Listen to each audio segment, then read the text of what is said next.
This coverage of MWC is brought to you by Bitdefender Mobile Security. It's past versus present on this edition of Versus, as it's Joshua Vergara from Android Authority. What's going on, everybody? And here we're taking a look at the Samsung Galaxy S5 versus its predecessor, the Galaxy S4.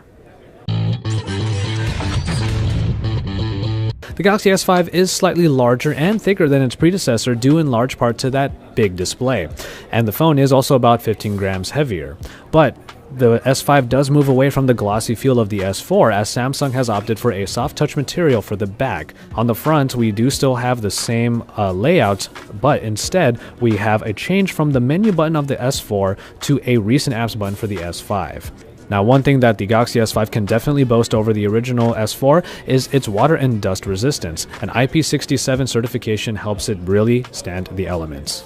As far as the screens go, we do have a slightly larger screen on the Galaxy S5, the Super AMOLED screen coming in at 5.1 inches compared to the 5-incher that was on the Galaxy S4. Yes, these are essentially identical screens, however, and that means that you have some oversaturated colors, but overall really good and enjoyable performance in that user experience for the display. While we do see a big update in the processing package for the Galaxy S5, we will say that the Snapdragon 600 that was originally in the S4 is still doing a great job even to this day, and that should only mean that the Galaxy S5 will really set a higher bar when it comes to processing power.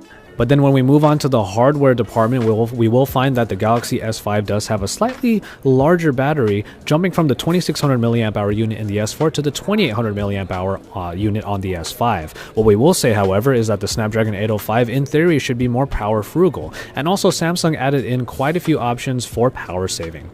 When it comes to the new features, however, everything that came from the S4 does make it to the S5, and then you have the additions of the fingerprint scanner, which is a slide type, and also the heart rate monitor that's found on the back. When it comes to the cameras, we do see that the 13 megapixel unit on the Galaxy S4 is looking to be trumped by the 16 megapixel ISOCELL sensor that has been introduced in the Galaxy S5. This is a sensor that is supposed to take pictures with less noise and even in low light conditions produce a very nice picture. Now, the app on the S5 has also been redone from the S4, touting all of its settings. When you hit the settings button, everything comes up that you'll be able to tweak for good smartphone photography. And in the end, we do see that the S5 is looking to just be a better camera overall compared to the S4. And finally, when it comes to software, we were really hoping that there was going to be a big evolution from the S4 to the S5 when it comes to TouchWiz. Unfortunately, some of the aspects of TouchWiz were changed, but not enough in order to make it really feel like a big difference. The inclusion of a recent apps button on the S5 does allow it to have a little bit more multitasking that is more easily accessible, as you can just jump in and out of apps very easily instead of having to hold the home button in the S4. And finally, the My Magazine UI has been brought to the front and is now a second screen all the way on the left, much like a Google Now in stock Android. So it does change a few of the aspects, but in the end, TouchWiz still pretty much looks like TouchWiz. So if you were expecting a big change between the S4 and S5, you probably didn't get it here.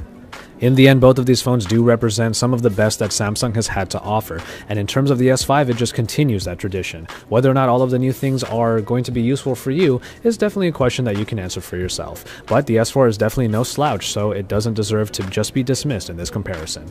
We have a lot more coming on the Samsung Galaxy S5, so make sure you stay tuned to Android Authority as we report it all to you from the Mobile World Congress here in Barcelona, Spain.